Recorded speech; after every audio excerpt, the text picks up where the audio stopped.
దావీదు తను పొరపాటును తెలుసుకున్నాడు.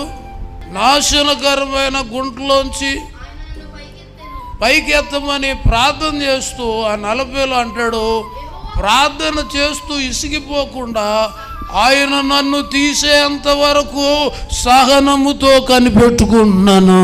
దేవుడికి స్తోత్రాలు. నేను ప్రార్థన చేసుకున్నాను.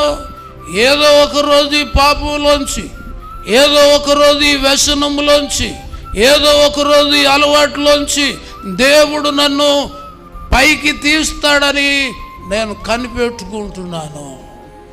ఎందుకనంటే పాపం అనేది ఒక ఊబి.